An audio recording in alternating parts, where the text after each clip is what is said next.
Bonjour et bienvenue pour ce nouveau numéro de l'émission qui revient en quotidienne durant tout l'été. Pour fêter cette bonne nouvelle, on va recevoir un invité qui représente la bonne humeur et la fiesta. Bonjour Félicien Taris. Bonjour Stéphane. Alors Félicien, ton sens de la fête, c'est inné chez toi, t'as toujours aimé ça? J'ai bercé là-dedans depuis tout petit. Et je viens de la Chalosse, Eh oui.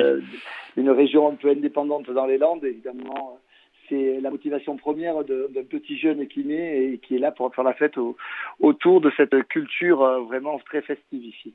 Et le sport également, une autre de tes passions? Ouais, les postes sportifs depuis ma plus jeune enfance, avec le basket, le rugby, un terroir assez propice au basket, au rugby, la course landaise. Donc oui, j'ai bercé dans le sport et j'aime ça et j'ai pu en faire aujourd'hui une activité, on dira professionnelle Hmm. en tant que producteur ou auteur. Oui, on va en parler. Tu as fait sensation donc dans le Love Story 2. Comment tu t'es retrouvé embarqué dans cette aventure? Je L'histoire elle est assez marrante. Je m'appelle Félicien, donc déjà à l'époque ou même aujourd'hui il y en a pas beaucoup. Non, c'est vrai. Un personnage haut en couleur dans ma région, tout le monde me connaissait, je Hmm. faisais la fête. Tu vois, ça va vite, le Oui, bouche oui, à oui. oreille. Un casting où un pote m'inscrit, et j'arrive, ils voient ma ganache, en deux mots je te la fais courte, ils disent ça c'est un phénomène, ça peut être intéressant Ils sont pas pour faire trompés. de Ouais. l'audimat. Et ils Oui. se sont pas trompés. Ouais. Et voilà, donc un beau début d'aventure, de parcours professionnel. Et qu'est-ce que toi tu en as retenu? Qu'est-ce que ça t'a appris sur toi? Or, sur moi, pas grand-chose, parce que on peut dire, je le dis souvent, ça c'est marrant, c'est que Félicien Damou a laissé place à Félicien Duloft en 2002. Donc, c'est-à-dire que malheureusement, ce que j'étais avant, la médiatisation a complètement changé. Hmm. Aujourd'hui, je suis peut-être j'ai un parcours et je suis quelqu'un qui aurait peut-être pas été le même si j'avais pas fait le loft. Oui.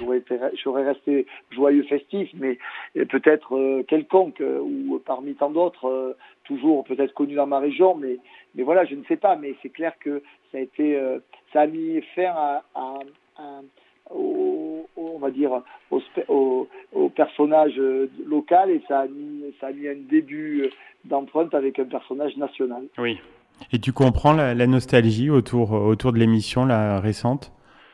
Oui, oui, oui. Et non, tu sais, c'était 11 millions de personnes autour de nous. En plus, il n'y a eu que deux éditions du Eh Loft. oui, oui. 11 millions, surtout le deuxième a cartonné plus que le premier. Donc voilà, un mec comme moi, haut en couleur, très terroir, très régionaliste. Euh, alors il y avait les pour et les contre parce que c'était très parisien à l'époque, mais le côté provincial se reconnaissait en moi. Et aujourd'hui, on revient à ces valeurs. On rejoue Ah oui, avec le complètement. Covid et tout, on Complètement. revient à ces valeurs. Et c'est vrai qu'il y a un côté nostalgie que de l'époque du loft, parce que tout le monde critiquait, mais aujourd'hui dit putain, excuse-moi du terme, mais c'est quand même mieux que ce qu'on voit à la télé, parce que la télé-réalité elle s'est quand même dégradée au fur et à mesure. C'est Et sûr. pour la jeunesse, c'est un peu dommage. Nous, on n'était pas méchants. Hein. Moi, Non, j'étais pas c'était bon méchant. Je voulais... enfant. C'était bon enfant. Aujourd'hui, c'est différent. Moi, je la regarde beaucoup moins, mais quand j'ai quand même un regard en tant que producteur de regarder un peu ce qui se fait. Hmm. Voilà, c'est dommage. Mais c'est nostalgique. Je le vois aujourd'hui. Je suis presque plus populaire qu'à l'époque. Oui. Alors, est-ce que tu imaginais être numéro un au top 50 en sortant du Loft? Je l'imagine toujours pas. Hein. C'était énorme, hein? C'est énorme, mais c'est pas ma voix qui a fait la différence. C'est une culture. Ouais. On triche pas. Tu sais, quand tu triches pas et que tu arrives avec un truc déconnant, voilà, Patrick Sébastien. À une échelle encore plus grande. Ouais, le public le sent, hein. Le Ouais. public le suit. Hmm. On aime ou on n'aime pas le personnage, mais voilà, il est authentique dans ce qu'il fait. Il a trouvé un créneau. Hmm. Voilà. Moi, j'ai trouvé ce créneau. J'en suis fier. Ça a cartonné, numéro 1 top 50. C'est clair que il peut se passer n'importe quoi. J'ai été numéro 1 du top 50. C'est une belle fierté. Et puis, bon, on n'imagine pas une fête réussie sans Kumkumania, en fait. C'est Maintenant. clair, et je pense, avec les 20 ans l'année prochaine, je pense que ça va ressortir de plus belle. Ah, peut-être des projets, non, autour de ça, non? Ou alors on me propose de la ressortir, donc je Ouais, suis en train de voir comment la ressortir bien sûr. intelligemment. En 2002 aussi, il y a eu l'épisode de la traversée de la pelouse du Stade de France. Tu t'es amusé ce jour-là? Ah, c'est un des moments les plus uniques, je pense, que dans une vie. C'est un truc pas calculé. Hmm. C'est l'époque de Michael Young, Ouais. du Morning Live et tout ça. Et avec M6, avec Christophe Dubonneuil à l'époque, je leur dis, putain, j'ai envie de traverser le Stade de France. Il me dit, t'es un grand malade, personne n'y est arrivé, tu peux pas faire ça. C'est la folie, tout ça. Et comme quoi la notoriété fait pousser des ailes et Oui, fait en ouais. sorte que tu peux accéder n'importe où. J'ai réussi sans billets, sans rien, à rentrer dans le Stade de France, à prendre un maillot à Genet, un drapeau à Genet, un drapeau Biarro, et je suis descendu sur la pelouse. Et la légende a commencé, c'était unique. C'est pour moi, c'est Oui, mon on plus imagine beau bien. souvenir. Ouais. 3 semaines après, j'étais numéro du top 50. Ouais. Ouais, donc une grande année. Tu le disais, Félicien, donc tu es devenu producteur de spectacles. À partir de quand ça a germé l'idée en toi? Ah, les spectacles, ça arrivait tôt. Ça arrivait tôt. J'ai produit des groupes de musique dans les années 2000, de 2002 à 2005.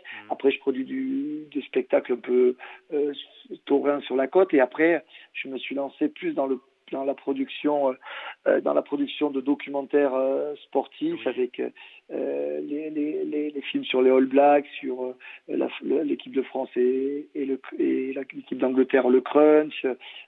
Voilà, donc on arrive comme ça par amour du sport et par audace, par audace. Puis il y a eu ton propre one-man show aussi en 2005? Ouais, 2005, ouais, j'ai voulu faire la boucle bouclée.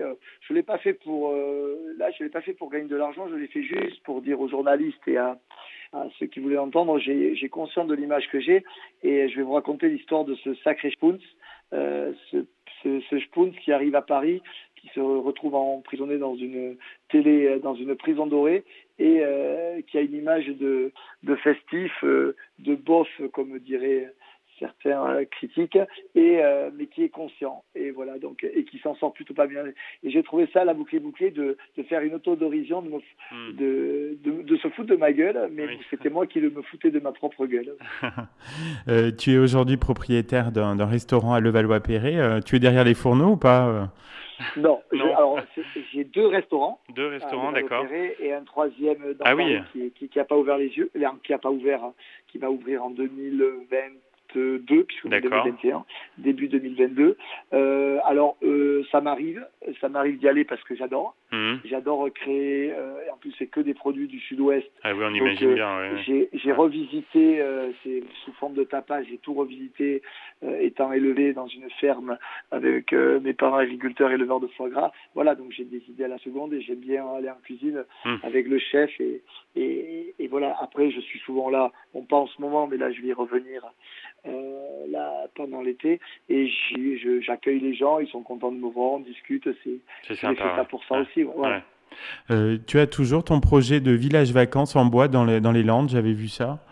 Eh bien, tu parles bien. Je sors d'une réunion à l'instant ce matin pour valider tout ça. Ah, d'accord. Le projet va partir en enquête publique et après en permis d'aménagement. Donc, ça devrait être finalisé, les travaux l'année prochaine, et 2023, saison 2023-2024, voir le jour et pouvoir, sur les terres familiales, pouvoir accueillir ce complexe de bien-être aux femmes Lodge Club. Ouais. Ah, c'est génial. Est-ce que tu as encore du temps pour autre chose? Est-ce que tu as d'autres projets en termes d'actualité? Ouais, j'en ai toujours, mais là, je me contente vraiment sur la création du restaurant Le Troisième. Déjà, Oui. c'est beaucoup. Oui. Et ce fameux projet sur environnemental, voilà, de bien-être, surtout après cette crise sanitaire On en a bien qu'on a besoin, vécue. oui. Ouais. Et il y a une vraie demande sur ça. Et puis, moi, je l'avais senti déjà un peu avant. Depuis 2017, il n'y avait pas le Covid, j'avais déjà senti ça. Ouais. Donc, C'est un projet de long j'avais terme. déjà lancé Ouais. le projet. Ouais. Ouais, depuis 2017, donc il n'y avait pas le Covid, donc je surfe pas sur la vague, mais j'étais un précurseur. Oui, c'est ça. Et ben, en tout cas, merci beaucoup, Félicien. C'était très sympa d'échanger avec toi et on te souhaite un très bel été.